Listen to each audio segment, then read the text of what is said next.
Pourquoi des livres de bien-être qui recommandent l'acceptation du mal-être? Pourquoi Instagram laisse les influenceuses montrer leur cul mais bloque des peintures de seins? Pourquoi les chats préfèrent dormir dans un carton plutôt que sur le canapé? Ouais.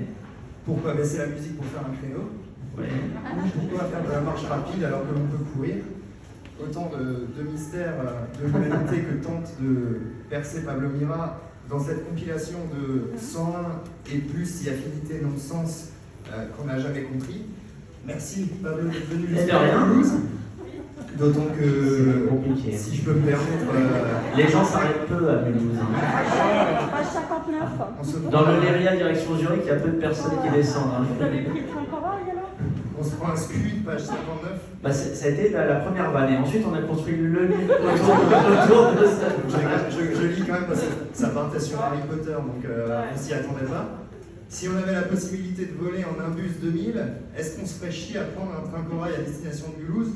Non, parce que de toute façon, personne ne va à Mulhouse. Donc j'espère que vous ne regrettez pas trop. Non, je ne regrette pas, mais cette vanne n'est pas gratuite. Pourquoi? Tout simplement parce que quand je suis arrivé tout à l'heure, Camille, qui est venue me chercher à la gare, m'a dit au bout de 5 minutes, je veux aller vivre à Bruxelles. Et non, mais c'est une vanne comme ça. On est habitué. Hein. C'est vrai? Oui, Mustapha El Atrassi, Jonathan Lambert. Oh mon Dieu. Bah, posez-vous des questions peut-être. Il y a un moment, il y a peut-être un terreau. Eddie Mitchell, d'accord. Okay. Jésus faisait des vannes sur lui déjà. Aimez-vous les uns les autres, sauf Mulhouse. Imagine la violence du truc. Alors on va évoquer ensemble ce livre et puis votre travail, Pablo, et puis on va commencer avec une première question. Jerry Seinfeld, qui est donc l'un des maîtres de la satire sociale, ouais. dont vous revendiquez, a dit récemment dans une interview au Howard Stern Show que son travail pour faire rire, c'était de mettre des mots sur ce que tout le monde voit, mais sans même s'en rendre compte, et que donc une partie essentielle de son travail consistait avant tout à observer et à être attentif. Est-ce que ce livre-là, il découle de ce même processus, c'est-à-dire mettre en lumière de travers les non-sens dans nos habitudes, dans nos modes de vie, dans nos quotidiens, qui sont sous nos yeux, mais dont on n'est pas forcément conscient? Alors, c'est vraiment la meilleure question que j'ai eue depuis le début de la présentation. Non, c'est pas une vanne, c'est vraiment pas une vanne. Je vous le dis sincèrement, c'est vraiment la meilleure question que j'ai eue, parce que d'habitude, les questions, c'est genre pourquoi le titre, pourquoi ce grammage, ce genre de choses. Et là, on rentre direct avec une question technique et stylistique. Alors, j'explique juste un petit peu Jerry Seinfeld, donc immense humoriste américain, new-yorkais, qui a explosé avec la série Seinfeld qu'on peut retrouver, je crois, sur Netflix ou Amazon Netflix. Donc ça, c'était de la sitcom, mais sur ses one-man shows, il faisait beaucoup du comique d'observation, de plein de petites choses que les gens font dans la vie quotidienne, ce qu'ils disent, ce qu'ils font, des tics de langage aussi. Et il a vraiment percé comme ça, il s'est installé, il a presque créé un style de stand-up qui a été un peu repris aussi en France quand le Jamel Comedy Club a explosé. Il y a eu beaucoup de comiques d'observation, il y a eu du comique autobiographique, mais il y a eu du comique d'observation de la vie quotidienne. Et ce livre-là, en effet, c'est un exercice très particulier, en tout cas pour moi. C'est un truc que je n'avais pas l'habitude de faire, que ce soit par rapport au Gorafi. Gorafi, c'est de la pure satire parodique, pour le coup, on parodie les articles de presse. La revue de presse des lecteurs sur Quotidien, c'était autre chose. En 2-2, c'est de la narration avec des punchlines partout, c'est encore autre chose. Ça, vraiment, ça part du fait de choper effectivement des trucs qui sont absurdes, c'est l'angle d'attaque, mais effectivement qui sont là sous nos yeux et qu'on n'a pas vu. Et au fait, c'est parti d'une vanne qui est la première, je crois, en fait, c'est parti de deux vannes, mais la première, c'est les militaires qui patrouillent en pleine ville en tenue de camouflage forêt. Et en fait, ils sont pas camouflés dans la ville en tenue de camouflage forêt, parce qu'on les voit, surtout avec un fusil, au fait. Et c'est parti de cette vanne-là. Il y en avait une autre qui était des femmes qui rasent leurs sourcils et qui les redessinent derrière au crayon, alors que le sourcil était là avant. Et donc c'est parti de ces deux vannes, et avec mon duo de Benjamin Ifra et Benjamin Vert, qui sont des auteurs que j'ai rencontrés via le Gorafi et avec qui on a bossé en télé. Benjamin Vert, il a bossé avec moi sur la revue de presse des lecteurs. Benjamin Ifra, on a beaucoup bossé sur les chroniques télé du Gorafi. Et on s'est dit, essayons de trouver un max d'observations comme ça, où on se dit, ah c'est drôle, et en plus c'est vrai. d'avoir cette réaction-là dans le cerveau. C'est la fin de cette conférence. Ça.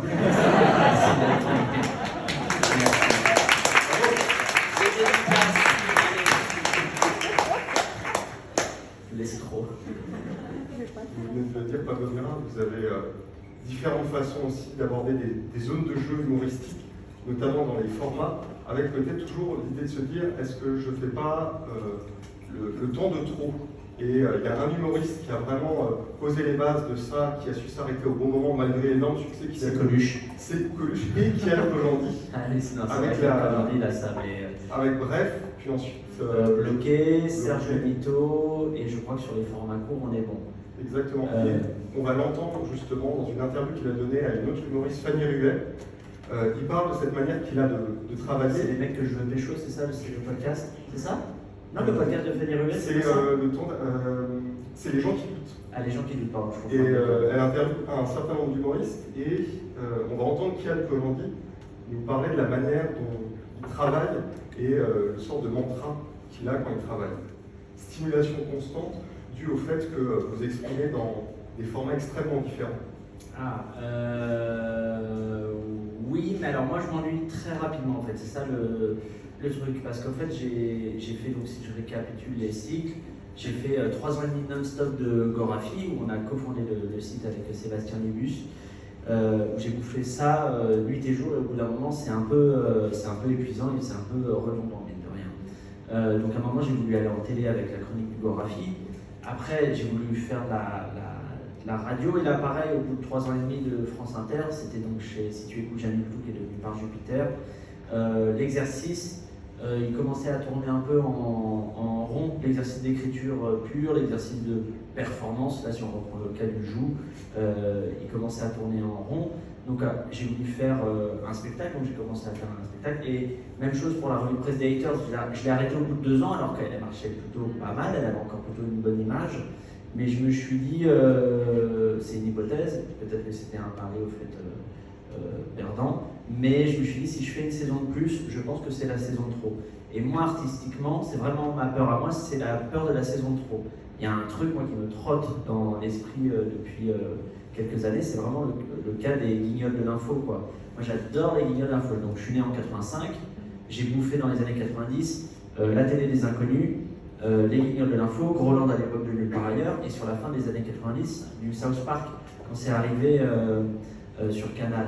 Et pour moi, le cas des guignols de l'info, mais ça pourrait être aussi un peu le cas de Groland, c'est des trucs qui étaient exceptionnels et qui ont été étirés un petit peu et qui ont perdu de leur superbe satirique. Là où par exemple la télé des inconnus, ça a été 2 ans, 91-93, si je dis pas de bêtises, et ça a marqué 2-3 générations avec des sketchs qui sont toujours cultes, le sketch de l'hôpital, le sketch des politiques, les chansons, des trucs comme ça. Donc moi j'ai un peu cette peur-là, quoi. Et qui arrive toujours, hein, parce que quand on trouve une formule qui marche artistiquement, que ce soit en jeu, en écriture et tout ça, elle trouve son public, elle permet d'en vivre ou d'en mieux vivre, sauf qu'au bout d'un moment, c'est comme tout, il y a un phénomène d'accoutumance et on risque de perdre le public si on ne se renouvelle pas. Ce qui est un défi, hein, parce que si on se renouvelle vraiment trop violemment, on risque de perdre le public aussi. Mais oui, parce que les gens ils disent non, je le reconnais plus, c'est pas ce que j'aimais. Mais moi j'ai vraiment cette peur c'est un peu poussif cette année, il aurait dû s'arrêter l'année dernière. Donc c'est pour ça que je fais des exercices différents. Dans votre parcours, vous avez une formation de journaliste. J'ai fait ça. Vous avez fait ça, Et notamment pour des et documentaires. Fatal. Et vous avez quitté ce milieu donc pour faire de l'humour. Du chômage quand même entre les deux. J'ai quitté le journalisme pour faire du chômage. En tout cas, ça. Je l'ai bien fait, de manière très professionnelle, j'ai fait mon chômage. Actualisation, 15 du mois, tout ça, j'ai tout fait. En tout cas, ça nous a emmené au Gorafi, donc c'était plutôt une bonne chose. Le Gorafi, il y a un style, il y a une patte qui est très particulière, et puis dans votre travail en général, hormis le travail sur scène évidemment qui par définition est très long, votre travail repose sur des textes très courts. Dans ce livre par exemple, voilà, c'est des cours, chaque page est dédiée à une petite question, c'est très condensé, les vannes s'enchaînent, fusent en 2-2, voilà, on en a parlé tout à l'heure.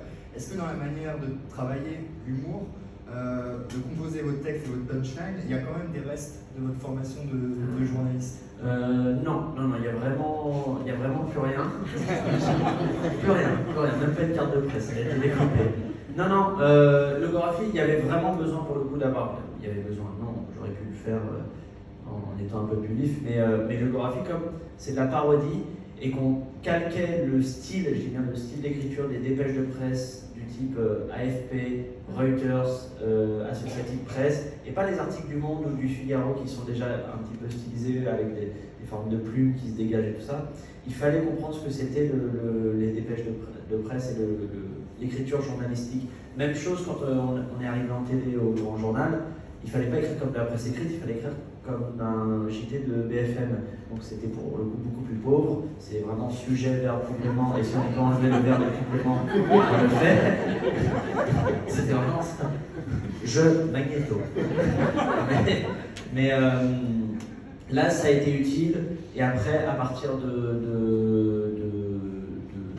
personnage d'éditorialiste qui est né sur France Inter, là, il n'y a plus eu besoin de restants journalistiques.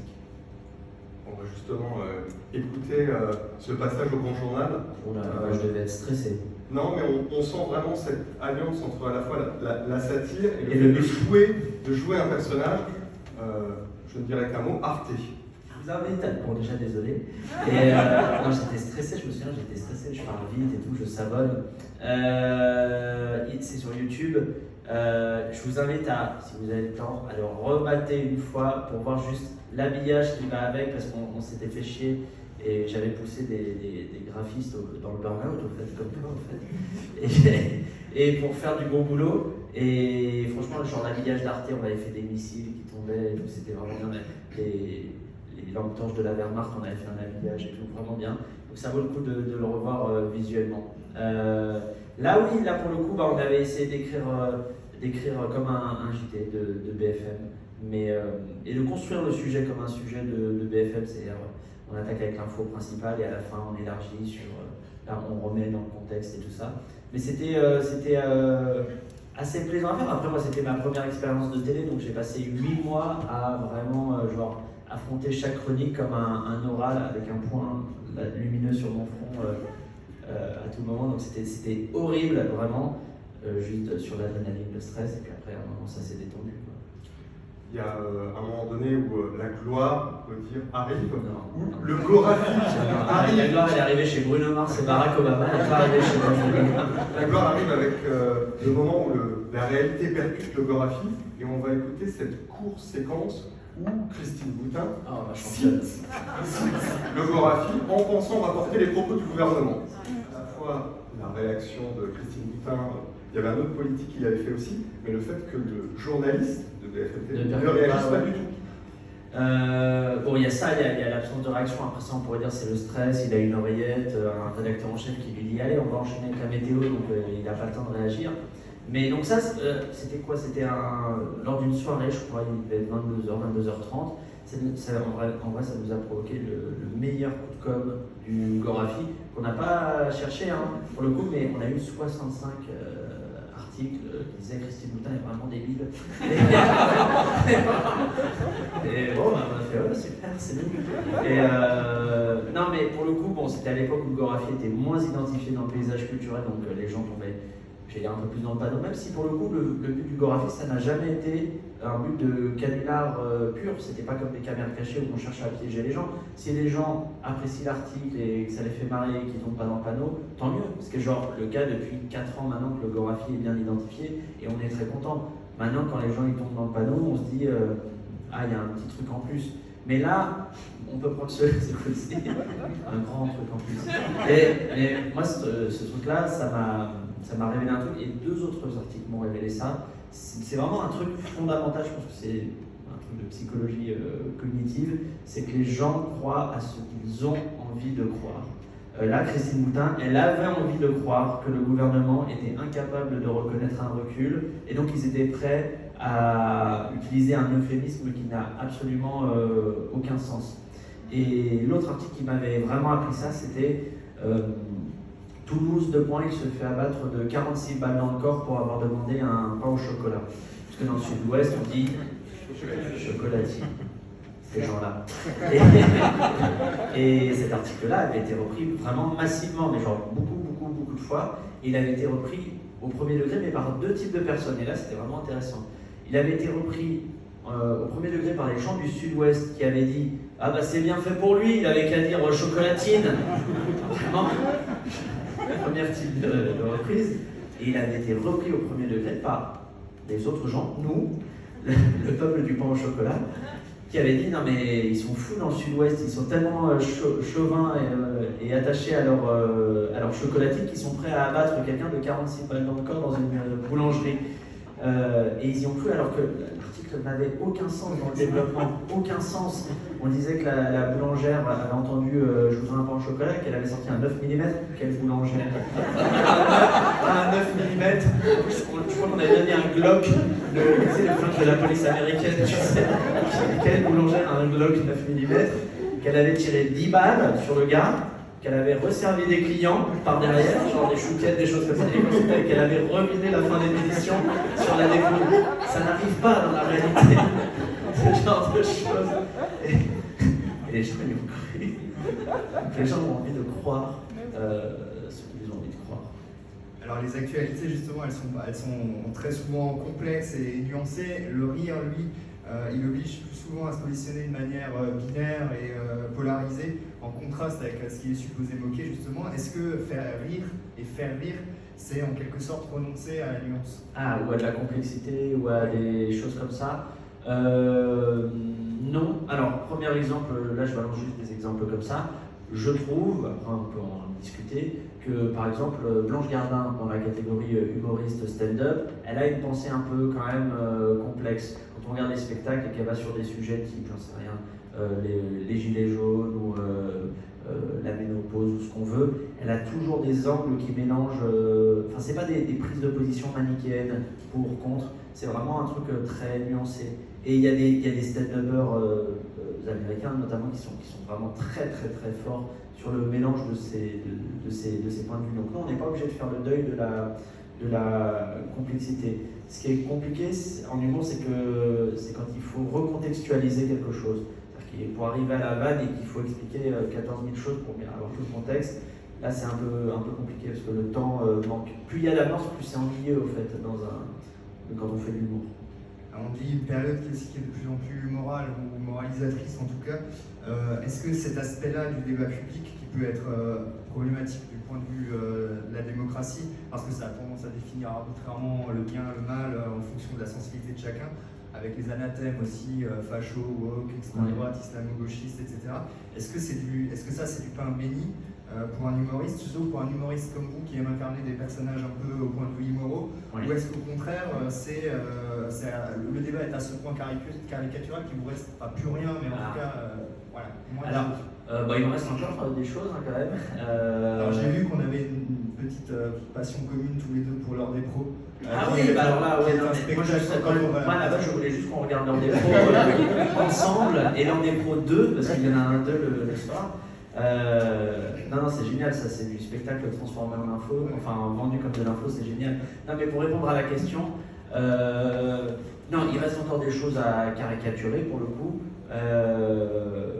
C'est quand même dur de trouver quelque chose où on se dit c'est impossible à caricaturer. Les seuls qui ont eu un cas vraiment problématique artistique, c'est les Américains avec Donald Trump. Où à un moment, les mecs de South Park, donc Trey Parker et Matt Stone, on était là en mode on sèche un peu. Le gars, il est vraiment caricatural. Il dit grab by the pussy, il n'a pas payé ses impôts depuis 1820. Il est orange. Il a un écureuil mort sur la tête. Qu'est-ce qu'on fait? Bon, on va faire de la boulangerie. Et ils ont eu un problème. Les mecs du Saturday Night Live aussi ont eu un problème. Donc là, et The Onion, qui est un grand journal satirique parodique aux États-Unis, qui est l'équivalent en mieux quand même du Gorafi, parce qu'ils ont une expérience, ils ont des angles fous et tellement fins. Eux, ils sont allés sur un truc plutôt vie quotidienne, si on essaye de dépeindre Donald Trump dans la misère de sa vie quotidienne. Donc ils ne sont pas allés vers des trucs d'excès, mais des petites critiques un peu tangentes, quoi. Mais non, ça va, on arrive quand même à trouver des prises, quoi, des accroches pour la caricature ou la parodie. Ça va. On n'est pas au chômage technique. Vous parlez de The Onion, justement. Ah. On va écouter un extrait où il s'amuse aussi, et c'est finalement complètement d'actualité, parce que le film a quelques années, de la manière dont les ordinateurs vont beaucoup plus vite que nous. C'est le film de avec The Onion. Oui, avec le Bates 4000, ça fait penser complètement maintenant au iPhone. Satirique aux objets, aux technologies, est-ce que vous, votre regard, il est en permanence finalement stimulé par ce qui se passe, et est-ce qu'il est, à un moment donné, est-ce qu'il faut presque à un moment donné un peu le drainer ou le calmer, parce qu'il y a trop, quoi. Trop de quoi De choses dont on se moque par rapport à la vie de tous les jours. Ah non, moi au contraire, je trouve que j'ai perdu un peu ce truc-là, j'y réfléchis comme ça. Je me souviens, j'avais fait un article à l'époque du Gorafi, c'était Samsung dévoile son dernier écran 312 pouces. Et c'était un écran qui faisait au fait 4:3 au fait. Et je me rends compte que je fais plus trop ce genre de vannes sur la nouvelle technologie, sur les nouvelles technologies, parce que je me suis un peu focalisé sur le politique, société, culture, pop culture. J'ai moins fait ces derniers temps. Je vais peut-être m'y remettre. Il y a peut-être un créneau à prendre. Mais pour le coup, je trouve que c'est une vraie thématique qui mériterait d'être satirisée dans le sens établir une critique avec de la moquerie et puis du l'humour bien sûr, mais ça manque un peu, je trouve. Il y a Haroun qui fait un peu ça. Il avait sorti un spectacle qui s'appelait, je crois, Internet, etc., où il critiquait un peu ça. Donc c'était à l'époque beaucoup sur les réseaux sociaux, etc. Mais pour le coup, on ne fait pas beaucoup de vannes sur le Bitcoin, sur le métaverse, sur ce genre de choses. Les gens de The Onion, ouais, sont toujours un peu focus et concentrés sur ça. Et sur plein d'autres choses.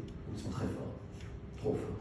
On parlait au début de quelqu'un comme Ken Kojandi, et tu nous racontais comment aussi tu essayes de sortir ce qu'on peut appeler un peu de sorte de zone comme ça, un peu de détente, ou d'aller hors de ta zone de confort. Il y a un autre artiste qui l'a fait aussi de manière assez incroyable, c'est Pierre Desproges. Et dans la minute de Monsieur Cyclopède, il terminait toujours par cette question, étonnant non. Est-ce que le nerf aussi de ta manière aussi de regarder, c'est toujours de t'étonner par rapport à ce qu'il y a autour, parce que quand on lit pourquoi vous faisiez ça, on se dit souvent ah mais oui, je l'avais devant moi, mais je ne l'ai pas vu comme ça. Alors ça c'est vraiment le ressort principal de ce livre-là, c'est vraiment conjuguer le rire et l'étonnement ou la prise de conscience de ah oui c'était là. Après je l'ai moins sur les autres choses que je fais. Par exemple, En 2-2, qui est un autre format où je raconte des histoires, mon enjeu c'est de raconter une histoire que tout le monde connaît, de la re-raconter d'une façon drôle et avec des punchlines qui mettent des références aux années 90, à la pop culture, au rap, des choses que je ne pouvais pas trop faire à la radio ou à la télé parce que le cadre s'y prêtait pas. Après, pour moi, que ce soit en livre, en spectacle ou en radio, peu importe, l'enjeu principal c'est le plaisir. Je suis un pragmatique du plaisir. Si j'ai arrêté d'être journaliste, c'est vraiment pour trouver le plaisir de faire marrer les gens et de me marrer moi. Et ensuite, il y a toujours ce petit truc-là que j'essaie de garder. Parfois, je ne le garde pas et j'essaie de me recadrer tout de suite.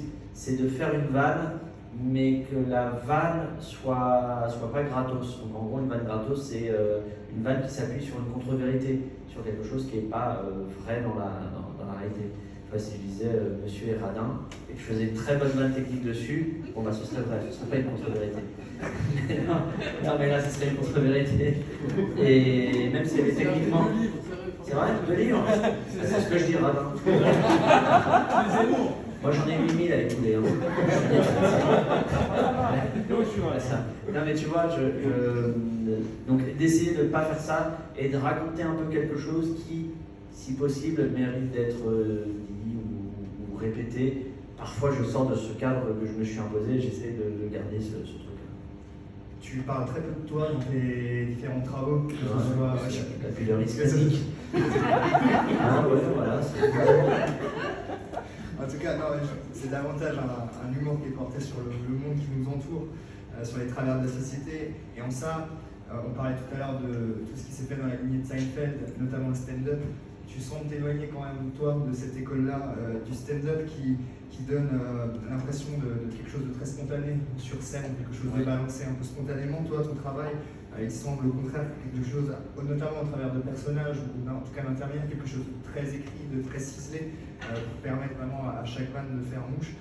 Et j'ai appris d'ailleurs justement que tu avais, je crois, un document sur les techniques de vanne que tu as sur toi. Donc, est-ce que justement, est-ce que faire rire, c'est aussi des techniques, c'est des savoirs, enfin c'est quelque chose vraiment de très précis. Et est-ce que, qu'est-ce que le fait de passer dans tes satires par des personnages, des intermédiaires, t'offre que le discours direct, par exemple, du stand-up ne t'offre pas? Double question un peu technique, mais franchement bien renseigné. L'école artiste, j'ai bossé avec les stagiaires en manque. J'attends de voir Philippe Corti débarquer. Et première question, est-ce qu'il y a de la technique dans l'écriture? Si j'ai bien compris la première question, et je vais avoir oublié la deuxième d'ici 10 secondes, il faudra me rappeler après. Est-ce qu'il y a de la technique? Oui, l'humour, dans ma vision des choses, c'est une forme d'art. Moi, je considère que c'est un art comme un autre. Et au fait, c'est comme la danse, si on veut, du ballet ou de la danse classique. Il y a de la technique au début et il faut s'en farcir beaucoup pour ensuite, après, un peu se détendre et jouer avec, sans libérer si on considère que c'est une prison. Moi, je ne considère pas que la technique soit une prison, mais plutôt comme une base sur laquelle on peut s'appuyer quand on n'a pas l'inspiration spontanée. Donc oui, il y a des techniques.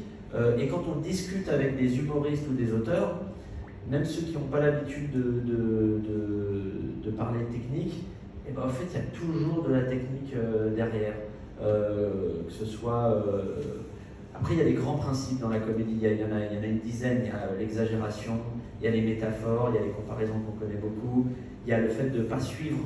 Ça, c'est un terme un peu technique, c'est du latin, désolé. C'est ce qu'on appelle les vannes non sequitur. Les vannes non sequitur, c'est-à-dire qu'ils ne suivent pas les prémices. Je vous en fais une qui est par exemple dans mon spectacle, donc je joue mon personnage Réac, et je fais, c'est vrai, selon différentes études, à poste égale, une femme touche en moyenne 25% de moins qu'un homme. Ça, quand j'y pense, ça me révolte. Bon, j'y pense jamais. Ça, c'est la vanne. Ça, c'est la vanne. Il y a une amorce qui vous emmène dans une direction, et la chute vous emmène dans a priori, la direction opposée. En fait, il y a un renversement moral entre l'amorce et la chute. Les deux humoristes qui font très bien ça aux États-Unis et au Royaume-Uni, c'est Anthony Jeselnik et Jimmy Carr. C'est des vannes qu'on appelle des vannes non sequitur, mais vous allez en voir dans des spectacles maintenant que vous savez ce que c'est techniquement. Moi, c'est un des principes de comédie que j'utilise le plus. Après, j'utilise aussi parfois l'exagération ou de l'accumulation. Et donc, il y a des principes. Il y a 1000 techniques de vannes possibles. Il y a les vannes qui naissent vraiment de l'écriture. Et puis après, il y a des techniques de jeu. C'est là où je suis, par exemple, moi, un peu moins fort par rapport à des collègues comme Thomas VDB, Monsieur Fraise, qui sont des cadors du jeu où ils arrivent à faire rire juste parce qu'ils disent quelque chose de manière drôle. De Funès était un génie du jeu. Une réplique de De Funès jouée par quelqu'un d'autre que De Funès, on perd a priori toute la puissance comique. Et donc oui, il y a de la technique. Après, moi, j'ai ma névrose à moi de vouloir le formaliser sur un doc Word de 312 pages, mais que j'essaie de ne pas trop consulter et que j'essaie juste d'avoir en tête. Mais oui, et la deuxième question que j'ai oubliée. Qu'est-ce que le fait de passer par des intermédiaires, donc des personnages, t'offre que le discours direct, par exemple, du stand-up ne t'offre pas? On peut dire des horreurs. On peut dire des horreurs. Non, mais on peut vraiment. Le fait d'avoir un personnage. Après, il y a des choses entre deux. C'est-à-dire qu'il y a du personnage, mais vendu comme étant soi. Exemple, Jérémy Ferrari. Jérémy Ferrari, il va très loin dans son humour noir. On sait qu'il ne pense pas ce qu'il dit sur scène parce qu'il met des balises de jeu et puis il est identifié depuis 10 ans dans le paysage. On sait qu'il ne le pense pas vraiment, mais il se vend lui en tant que Jérémy Ferrari. Et donc ça permet d'aller loin. Mais par exemple, le fait d'avoir un personnage et d'étiqueter par exemple réac ou ultra réac permet d'aller loin dans cette caricature-là. Maintenant, moi j'ai une approche particulière, parce qu'en fait j'ai un personnage, mais il parle au public, je ne fais pas des sketchs de situation. comme peuvent le faire, comme on peut le faire Elise et Moon, Dubosc, Dubosc c'est un truc différent, c'est qu'il arrivait avec un personnage qui est Franck Dubosc, mais qui n'est pas vraiment lui, qui est genre mythomane, un peu ringard, et il parle au public avec ce personnage-là, et il raconte des choses qu'il a pas, des fausses aventures qu'il a vécues. Mais je parle vraiment des sketchs de personnages à la Palmade, à la Muriel Robin, le Strab, Micheline, tous ces sketchs-là. Moi, je ne fais pas du tout ça, donc je parle au public. Après, j'ai une approche vraiment écrite, c'est-à-dire qu'il y a un peu deux courants, je trouve, quand on fait un spectacle et qu'on propose des vannes à des gens sur scène. Il y a ceux qui chopent des vannes via l'écriture pure et ceux qui les trouvent via la conversation. Le stand-up pur et dur, aujourd'hui, ils trouvent beaucoup leurs vannes via la conversation. Ils sont là, ils discutent, ils disent « Ah, je sais pas si t'as remarqué », et blablabla, et ils essaient de créer des vannes avec leur angle de départ. Et après, il y a peut-être une dizaine d'humoristes dont je fais partie, dont Chris Esquer fait partie, dont Gaspard Proust fait partie, qui sont un peu des laborieux du fichier Word ou de la page blanche, c'est-à-dire on est dans notre coin, parce qu'on est misanthrope et qu'on n'aime pas les gens, et on est là, on fait « Ah, t'as vu, cette vanne, elle est bonne », et en fait, c'est presque si la vanne devait marcher dès la lecture. Moi, c'est un truc que j'ai pris du Gorafi, c'est ce que j'ai essayé de faire en vrai sur le livre, c'est que les gens lisent le bouquin et se marrent juste à la lecture, que ce soit sans jeu, qu'il y ait déjà un effet comique. Et quand on bosse sur une chronique ou autre, avec les auteurs avec qui je bosse, on cherche d'abord ça. On se fait d'abord une lecture chacun de notre côté en se disant quelle vanne est vraiment forte à l'écrit. Ensuite, on les lit à l'oral pour voir quelles étaient les fausses bonnes idées et quelles sont les vraies bonnes vannes. Et ensuite, on essaie de les sublimer, le moyen un peu fort, mais les rendre encore meilleurs au jeu. Alors, tu l'as juste réalisé, on n'en a pas l'intention, on le commencera une semaine avant. À chaque fois qu'on essaye de prendre de l'avance, j'ai pas d'inspiration et on se dégonfle. Et on s'est aperçu qu'on se pose trop la question, où est-ce qu'on veut en venir, qu'est-ce qu'on veut dénoncer, avant de comprendre, mais attends, c'est pas notre boulot, on est là pour faire rire les gens. Et si au final ça dit quelque chose, tant mieux, mais on n'est pas là pour ça. Il parle donc là d'un travail dans l'urgence qui les oblige à écrire spontanément, sans intellectualiser ou politiser le rire. Est-ce que ça, c'est la grande réussite de South Park selon vous? Et est-ce que plus globalement, la réussite dans l'humour vient aussi d'écrire pour essayer de faire rire plutôt que pour dénoncer quelque chose? J'ai juste une question pour avoir l'info. Est-ce que ça vient du documentaire 5 Days to Air? Non, c'était une interview qui durait une 21 minutes dans un talk show. Okay, ça devait dater de 99. Ok. Pardon, quelle était la question technique? C'était si toi aussi, par exemple, dans ton travail, tu penses à faire rire avant de dénoncer, et si ça dénonce. Oui, parce que je suis humoriste et pas prêcheuriste. Mais non, mais vraiment, et il y a un peu cette tendance-là où c'est un piège dans lequel on peut tomber quand on a un peu des convictions ou des valeurs et qu'on veut les faire passer via des vannes, pourquoi pas, c'est de transformer les sketchs en prêche ou en édito. Moi, c'est pas du tout ma came, j'ai d'abord envie de faire rire. Par contre, j'ai pas envie de faire rire sur du rien ou des contre-vérités, ce que je disais tout à l'heure. Mais la base, c'est de faire rire les gens, sans être malhonnête intellectuellement. C'est juste le truc. Après, les gens de South Park, ils disent on veut d'abord faire rire, et puis il se trouve que chaque épisode est vraiment mortel. À la fin, je veux dire, il y a un propos, et ça fait 26 ans, 27 ans qu'ils ont des propos, parfois c'est un peu puéril et tout, mais ils ont quand même c'est des libertariens qui ont des choses à raconter sur le monde et sur la société américaine, et à chaque fois ils ont un propos qui est mortel. Alors, je crois savoir aussi que vous êtes très attaché à la poésie. Parce que je vais réciter du Demain dès l'aube, alors on blanchit la campagne. Il y a un petit cœur qui bat sous la carapace de droit d'auteur.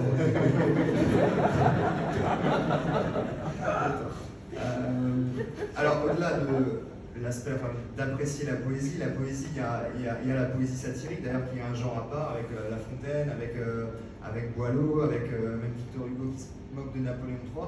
Est-ce que, en amoureux de la poésie, dans l'exercice d'écriture de la satire, il y a un vrai attachement qui est produit dans la forme, dans le texte lui-même? Est-ce que c'est quelque chose que vous cherchez à vraiment bien écrire? Oui, alors, il existe une passerelle, mais qui est infime entre la comédie et la poésie. Enfin, il en existe plusieurs, mais il y en a une qui est compliquée, qui est la musicalité. C'est-à-dire quand on a une vanne et qu'on peut l'appuyer sur une musicalité, on fait jouer des rimes, on fait jouer ce qu'on veut, des assonances ou peu importe. Là, il y a des leviers. Je réfléchis à une vanne, mais je l'ai pas, je crois que c'est dans l'épisode en 2 de Star Wars. Il faudrait que je vous retrouve la vanne, ça sera un petit peu long. Mais ça, c'est la cerise sur le gâteau. Après, je vois pas d'autres passerelles où on peut arriver à faire du beau et du drôle en même temps. Après, on peut essayer de faire du drôle en commentant le beau, c'est ce que fait Fabrice Lucchini. Il fait des lectures de belles choses et puis derrière, il parle dans ses impros ou semi-impros en étant drôle. Mais pour revenir à la question qui était de faire attention au style, oui, moi, c'est un peu mon école, c'est d'essayer déjà le mot drôle, de le mettre toujours à la fin de la phrase, pour pas qu'il y ait de déchets derrière qui font que en fait, ça endort le rire qui est provoqué par un mot bien précis, et le moins de mots possible en amorce, mais voilà, on est moins rigoureux, on fait pas encore de l'humour en Alexandre. Mais ça va venir. Mais j'aimerais bien vous trouver cette vanne pendant la prochaine question. Le lien aussi avec la culture pop, ce qui frappe, que ce soit en 2-2, mais même dans Pourquoi vous faisiez ça, il y a un attachement à la forme. Et vous le disiez avant par rapport au fait qu'on n'ait pas forcément le visuel pour ce que tu avais proposé dans le Gorafi sur Arte. Il y a toujours un attachement à une manière de formaliser, au fait que ça soit aussi bien léché, tout le côté très visuel, que l'on ait plaisir autant à écouter qu'à voir. Est-ce que ça vient de la pop culture avec cette importance de l'esthétique et de la forme donnée Je crois pas. Je crois que ça vient de l'idée de on met un pied dans un média au sens large, un moyen de balancer un message. On se saisit de tous les outils qu'on a. C'est-à-dire que si on va à la télé, on ne vient pas juste avec une chronique qui est sur un morceau de papier et on n'enchaîne pas les vannes. Il y a du graphisme, il y a de la post-prod, il y a du montage, on peut faire des magnétos, on fait des choses. On débarque en radio et ben on essaye d'utiliser des magnétos. Ce que j'avais essayé de faire un petit peu sur France Inter. Et l'idée, c'est on va au théâtre. Pareil, on a des projets, on a des trucs, il y a des poursuites, il y a des choses qu'on peut faire qu'on ne peut pas faire en télé, ou à la radio et qu'on peut faire au théâtre. Et on utilise tous les moyens techniques et humains qui sont à disposition pour essayer de faire les vannes les plus riches et propres aux médias dans lesquels on est. Tu as retrouvé Mais j'ai honte, c'est déjà. J'ai honte de vous lire une vanne. Est-ce que c'est un lien avec la poésie? Je suis pas sûr. Je vous lis cette vanne-là de en 2-2 qui est, non mais c'est par rapport aux rimes. C'est rare les vannes qui reposent sur des rimes, mais c'est nul, hein, vous allez avoir honte. On va passer un très mauvais moment. La vanne, c'est sur l'épisode Star Wars de en 2-2, et je parle de Anakin Skywalker, et je fais, mais le petit génie de la Sephore, il n'est pas concentré, parce que quand Anakin il revoit Padmé, il a qu'une envie, c'est de l'Anaken. Est-ce que c'est de la poésie? Est-ce que c'est de la poésie? Je suis pas sûr. Pas sûr. Sur ce bon mot, je propose de passer la parole aux gens. J'ai honte, j'ai tellement honte. C'est la maman, vous voyez. Non mais voilà, ça c'est le genre de vanne où on n'est pas dans la poésie, mais en tout cas le style est important et on joue sur une sonorité. C'est pas du Baudelaire. Merci déjà Pablo. Est-ce qu'il y a des questions dans le public? Ça fait plaisir. J'espère qu'il y en aura autant pour Guillaume. Alors moi, c'est plutôt une question pour les organisateurs. L'affiche derrière Pablo Mira et Pablo Mira. C'est Pourquoi trop? vous faisiez ça? Pourquoi vous faisiez ça? Ça, d'avoir ça? Non, la violence, Pablo Mira. Ah, c'est vrai. C'est un autre événement, ça n'a pas grand-chose à voir. C'est de la synchronicité. Ouais, il y a un truc comme ça, d'accord. Après, on peut tout désosser, hein, si tu veux. J'ai juste une question. Qui va aller voir Guillaume Meurice la semaine prochaine? Ah la vache, le public France Inter. Alors, est-ce que par exemple, toi, est-ce que tu peux, ta question pourra être, retiens-la bien, pourquoi Pablo Mira est parti de France Inter? Ok? Et voilà, là le couple là-bas, avec le monsieur avec le sweat, votre question sera pourquoi votre livre, il est quand même un petit peu moins drôle que celui de Pablo Mira? Ok? Il faut une troisième main. Le monsieur juste derrière avec le pull blanc, c'est ça, ou la chemise, c'est ça, à poids. Mais vraiment, il faut que vous soyez là. Troisième question. Mira, c'est avec un M.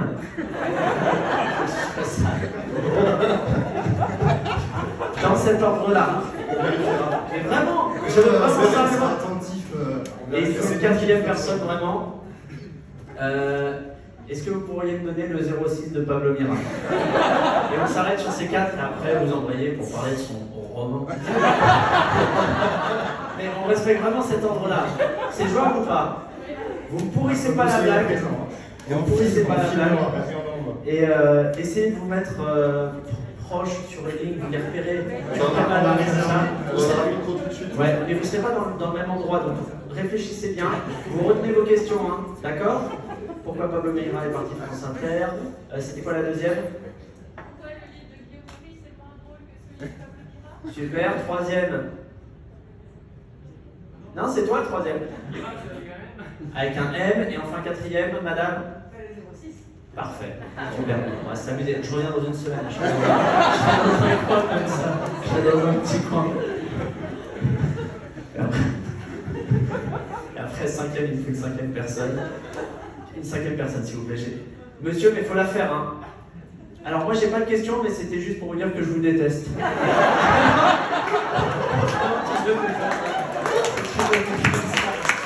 Vraiment.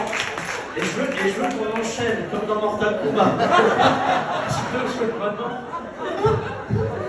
Mais vraiment, vous le faites, hein. Voilà, et normalement c'est filmé, Camille. Hein. Ça va devenir ma vidéo fond d'écran. Ça va tourner. Le matin quand je vais me réveiller, je vais mettre ça. Donc, bon, voilà, pardon. On revient aux questions ennuyeuses. Allez, c'est parti. Est-ce qu'il y avait des questions? Même sur Guillaume Meurice. Hein. Est-ce qu'il y a des questions? Bah voilà. Ah bah.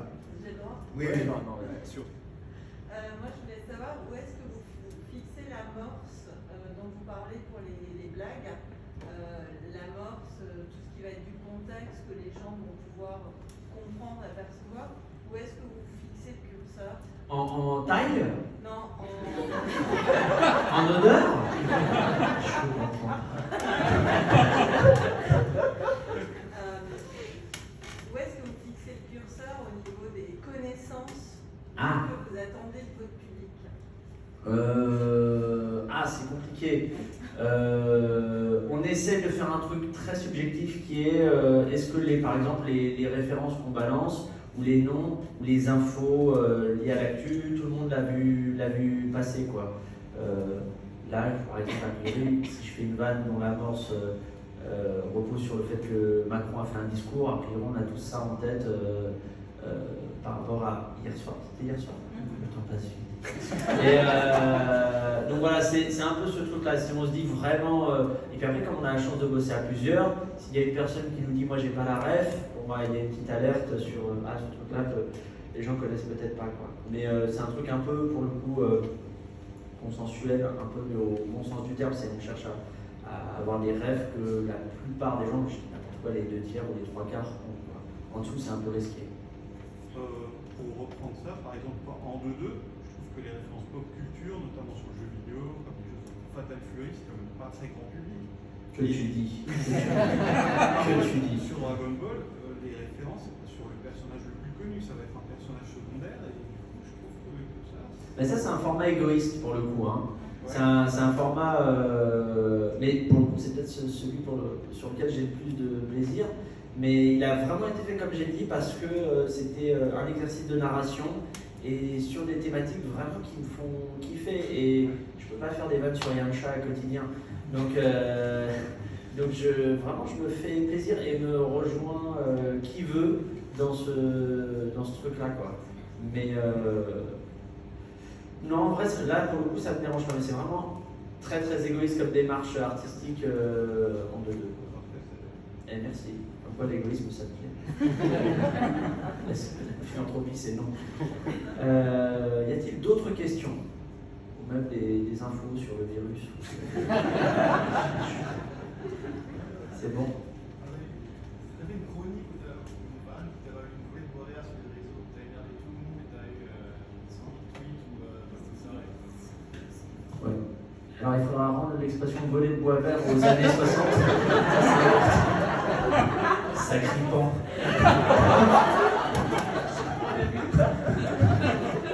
Oui, je te réponds.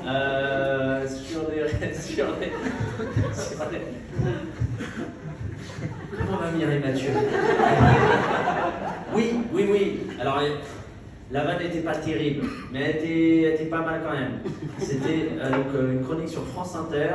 C'était au moment de l'élection de Trump. Donc Trump est élu, et je fais cette vanne-là, un peu hardcore, mais pas non plus, faut pas exagérer. C'est attendez, Trump, c'est quand même le candidat de l'espoir qu'il soit assassiné avant son investiture.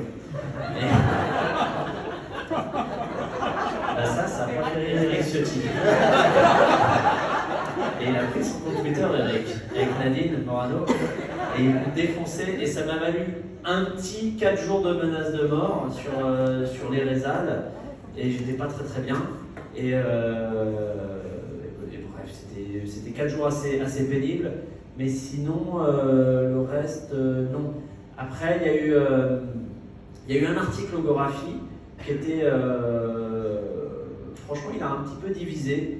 C'était donc après le Bataclan, et j'avoue, on a été taquin, mais vraiment pour le coup, on ne peut pas faire de constat manichéen à la fin.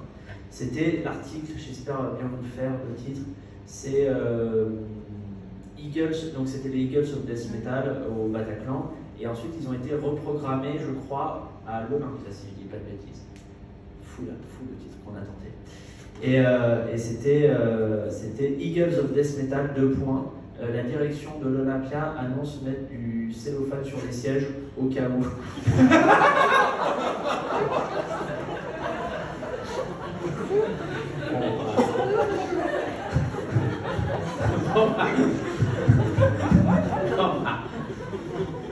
On savait que ça allait picoter.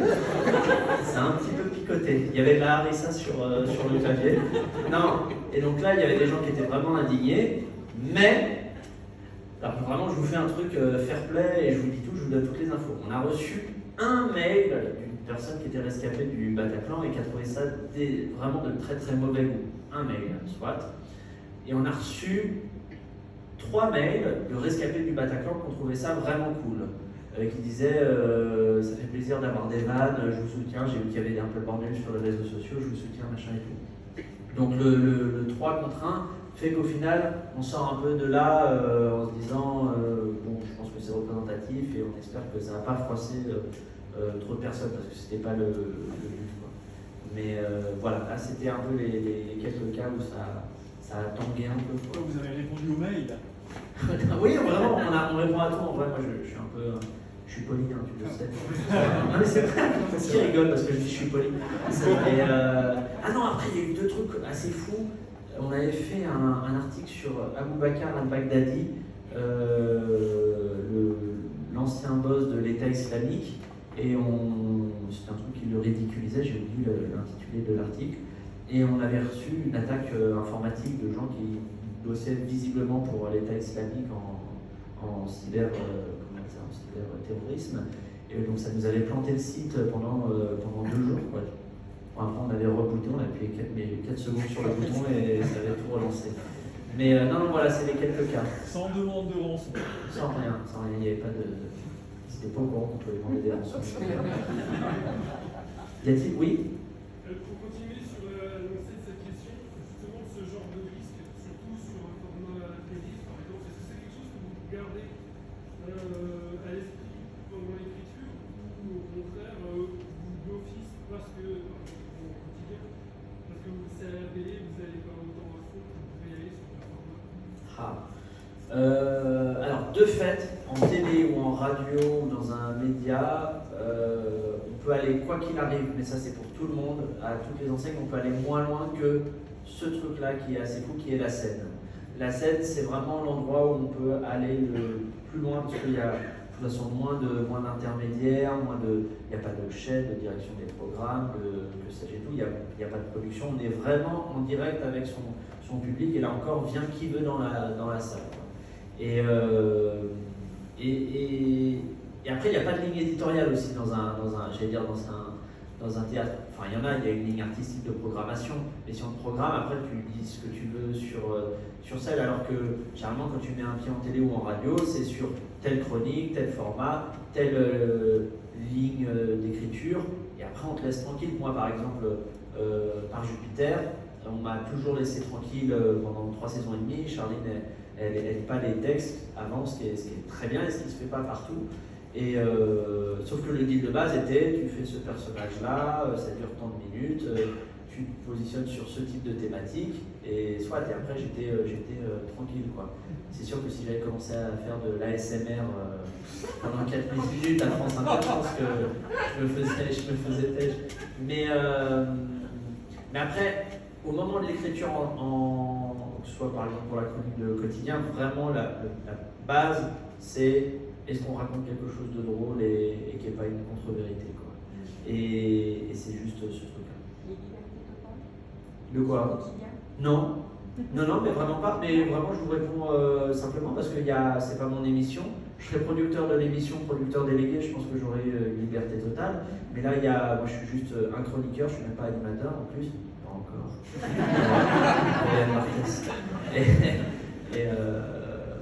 Et j'allais partir sur des vannes folles.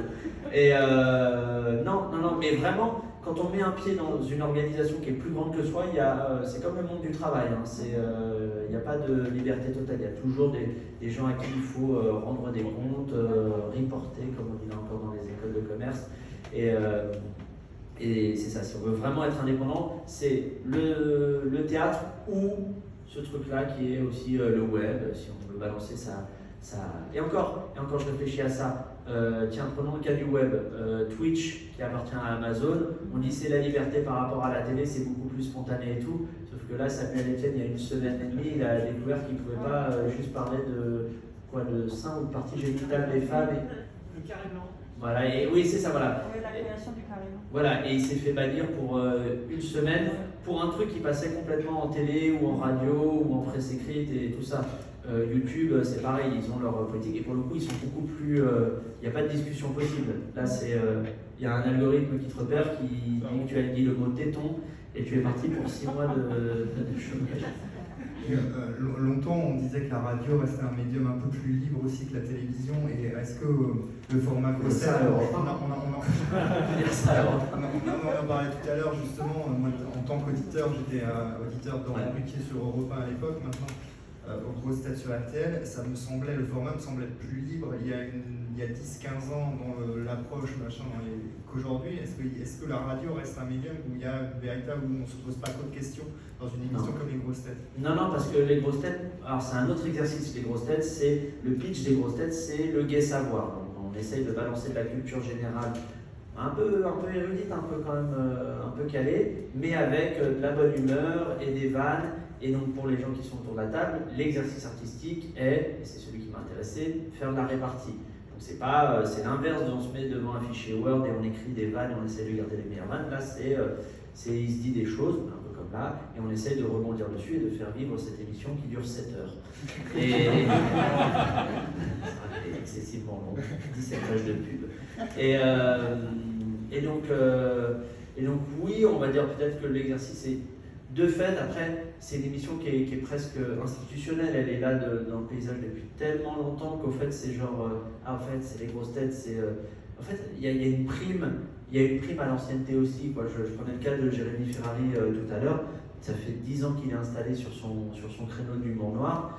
S'il dit quelque chose qui passe parfaitement aujourd'hui, si un autre humoriste le reprend de manière vraiment de verbatim même et qu'il le dit lui à sa façon, je pense que ça peut créer un bad buzz.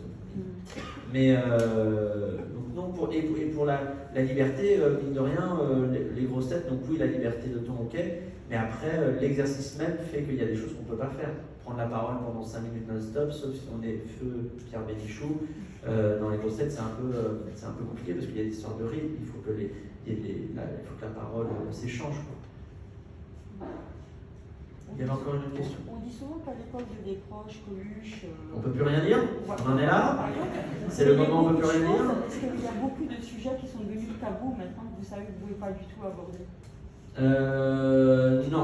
Non, alors moi non, c'est-à-dire que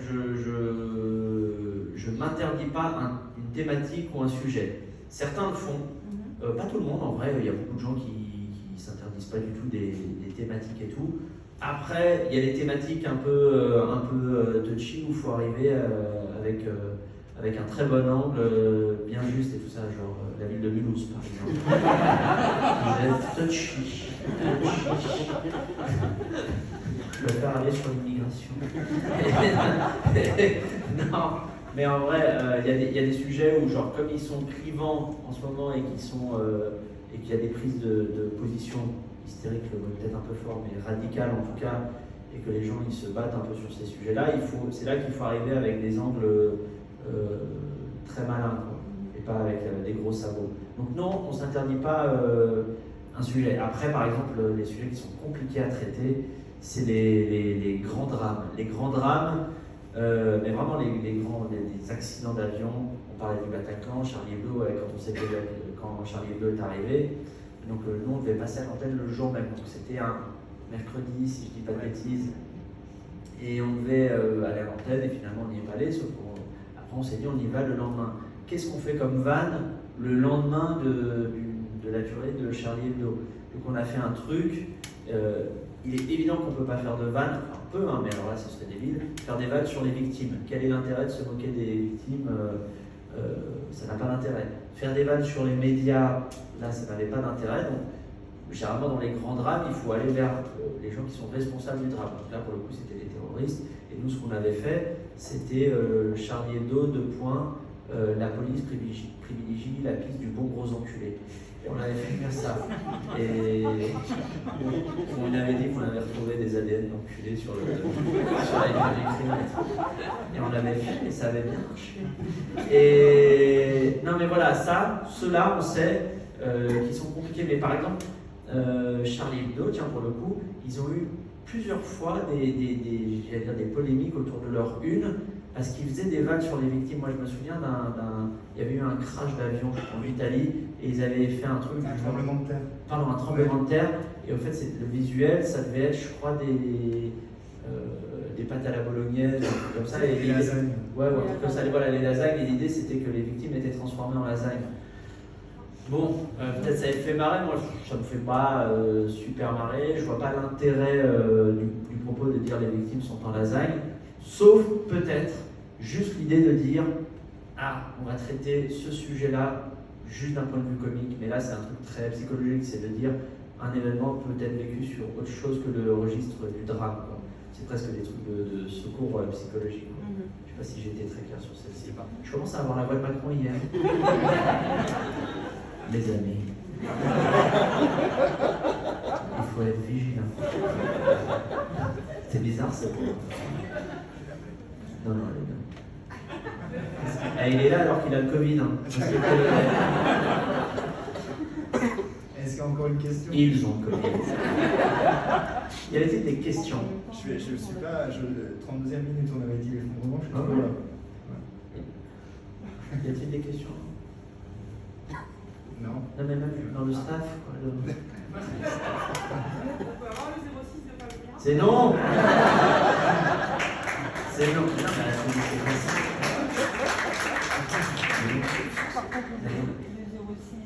De Guillaume Meurice. On est intéressé par le Richard Gere de la France Insoumise.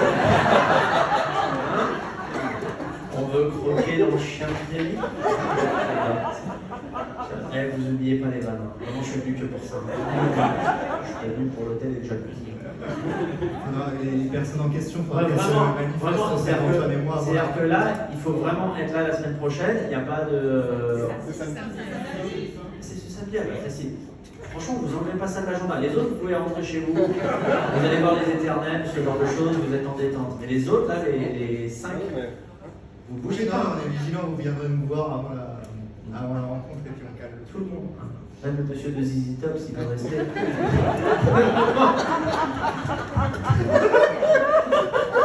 Ah, tu le sais, hein, on a dû la faire 400 fois, ça aussi.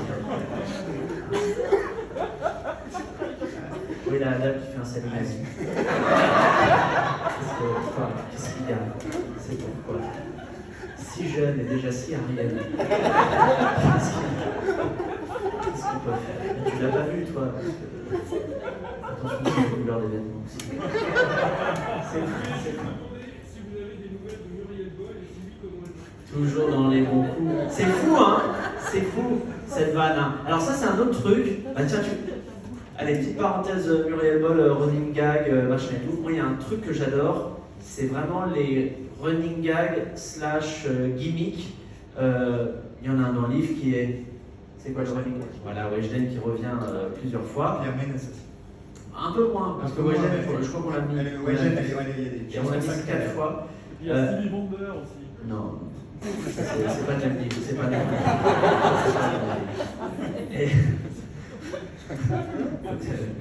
Et elle passe partout. Non, et donc, moi j'adore les running gags. Et donc, dans 2-2, par exemple, il y a des running gags qui sont venus se greffer et s'accumuler. Donc, il y a Muriel Boll, il y a les Nans, il y a les intéressants un peu au mulhousisme, un peu. Qu'est-ce que je fais d'autre? En espagnol, en dialecte pata negra. Et j'ai dû faire un 5e running gag que j'ai. Voilà. Dans la chronique que je fais cette année dans le quotidien, c'est le aidez-vous les uns les autres que je martèle à la fin, donc qui est techniquement plus un gimmick qu'un running gag, parce qu'un running gag, en fait, c'est la répétition de quelque chose, mais avec à chaque fois une étape en plus pour pas que ça tourne en boucle. Par exemple, vraiment, Muriel Boll, toujours dans les bons coups, là, Salamèche du Grand Est, la Vénus de la Bologne, ça c'est vraiment un running gag, jusqu'à la folie. Et on en a fait 25. Hein. Je sais pas si on est tous les lire. Il y a une compilation YouTube. Hein. C'est vrai ou pas? Ouais, il y a une compilation YouTube, ils sont enchaînés. Déjà, c'est infernal. Non, mais il y avait ça, et j'adore les running gags. On en fait un là, et pareil, on fait avancer le running gag Weshden, on n'est pas genre juste Weshden à chaque fois. Et au fait, ce truc-là, je le fais, bon, déjà parce que ça me fait marrer, mais parce qu'au fait, je trouve que là, on est dans une période compliquée pour une chose, juste un enjeu culturel et c'est pas grave, c'est de créer des trucs cultes. Je m'explique. Il n'y a jamais eu autant de propositions de contenu, d'infos certes, mais d'humour aussi, entre les 40 000 séries qu'il y a sur Netflix et les plateformes de SVOD, YouTube, tous les sketchs cultes qu'on peut avoir, le nombre d'humoristes, on est genre 250 au lieu de, je sais pas, 15 il y a 20 ans, donc il n'y a jamais eu autant de propositions. Et au fait, à cause de l'offre, c'est très dur. Il y a plein d'humoristes que les gens aiment et qui sont très populaires, mais il n'y a pas de choses cultes qui se dégagent, comme par exemple, comme on a pu avoir dans les sketchs des Inconnus, le Ça ne nous regarde pas, Stéphanie de Monaco, comme on a eu aussi les répliques des Trois Frères, sans patate, tu vois, ça va bien. Le coup de Delitzsch, le monochrome de Whiteman, la cité de la peur, bah, j'ai vomi, je suis hyper content, bref. Et on n'a plus eu ça, mais parce que c'était une époque où il y avait 5 chaînes de télé et qu'on était 8 millions devant un écran, et en fait ça créait de la... La madame elle s'endort, là, c'est terrible. Toi aussi tu t'endors? Quand tout le monde s'endort! C'est peut-être un signe. Non, c'est de la concentration chez moi. Non, il y a un filet de blague. C'est début, il est passé à travers le masque comme ça. Alors, désolé, mais je fais vite. Et sinon, j'ai des petites pastilles du Berocamousse. Et non, bref. Et donc, c'est de plus en plus dur de créer de la culture commune. Et moi, c'est un peu ce que j'ai essayé de faire avec les gimmicks.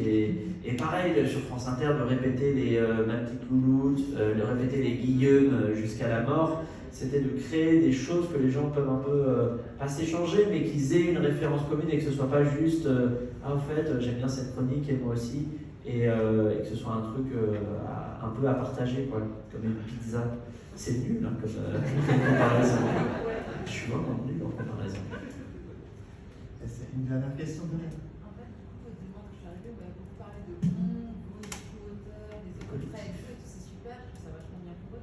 Mais est-ce que finalement, vous pensez être capable d'avoir votre propre vraiment identité dans le sens individuel, quoi, en tant que Pablo Mira, parce que vos co-auteurs ils comptent beaucoup pour vous, vous écrivez beaucoup avec eux, mais est-ce que vous pensez pouvoir faire un travail vraiment individuel sans les autres? Vous avez besoin des autres? Non, je suis un assisté. D'accord. Non. Attention, réponse un peu subtile qui arrive. Attention, j'explique. Moi, dans ma méthode d'écriture, déjà, j'aime pas bosser seul. C'est un truc juste, j'aime pas ça, je trouve ça un peu tristounet. Mais dans ma méthode d'écriture, la qualité est liée à la quantité. J'explique, il faut écrire beaucoup de vannes pour garder les 15 vannes qui vont aller à l'antenne. Donc, si je suis tout seul, je suis pas sûr de pouvoir de sortir 15 bonnes vannes sur le sujet de la chronique en question, dans les délais qui sont les miens, parce que si je passe une semaine pour faire une chronique, c'est tout bon, mais c'est pas super rentable. Donc là, je bosse avec d'autres gens, en plus, qui ont parfois d'autres angles d'approche.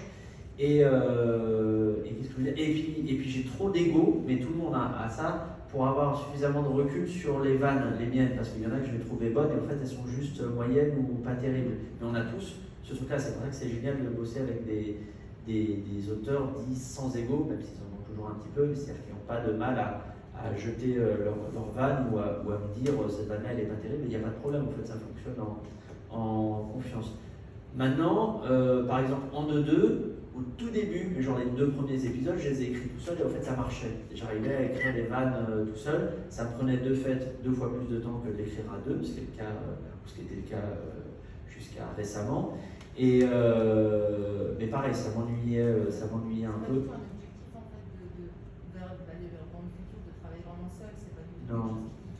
Non, j'ai pas ce truc-là. Et quand bien même, faisons l'hypothèse qu'il n'y a pas de co-auteur, même si je suis tout seul, en fait, est-ce qu'au fait je suis vraiment tout seul? Parce qu'en fait, ce que je vais être en mesure de faire, c'est des choses que j'ai bouffées de plein d'autres gens que j'ai vues, entendues avant, des techniques d'écriture que j'ai vues, que j'ai assimilées. On parlait de technique tout à l'heure. Donc en fait, il n'y a pas de genre pure création, pure individualité créative ou créatrice qui sort du néant sans que ça ait été déterminé par quelque chose d'autre ailleurs. Putain, la réponse du mec qui a fait un master en philosophie. J'adore Bourdieu. Alors ça s'appelle Ouais, là c'est moins Bourdieu là. Pourquoi vous faisiez ça? Voilà. Là c'est les restes de la philo du master 1 philo. Ouais, c'est vrai. C'est aux éditions First. On n'a pas voulu vous manger trop les vannes pendant cette soirée parce qu'on a envie de vous laisser découvrir. Si vous aimez Pablo Mira, et si vous êtes là, j'espère que cette soirée. Non, on n'avait rien à foutre. J'avais de la lumière, il faisait chaud. On pensait que Danny Hussard était encore ouvert. En tout cas, voilà, faites-vous plaisir parce que c'est vraiment super drôle. C'est ce que vous aimez à la télé, en 2-2, à la radio. Et moi, je vous remercie, Pablo. Et merci à vous d'être venu. C'était cool. Ouais. Avec de la technologie, des belles personnes, des belles âmes.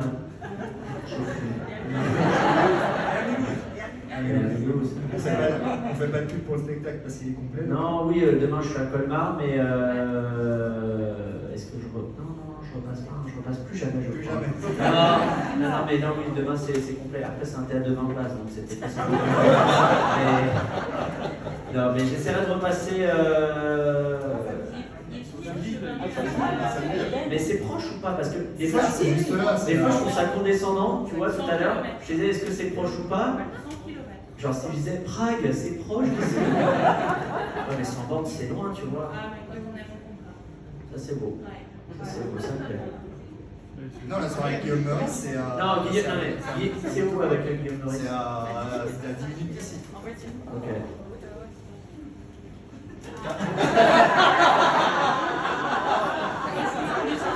Je vais pas rester parce que faut que j'aille regarder Squid Game.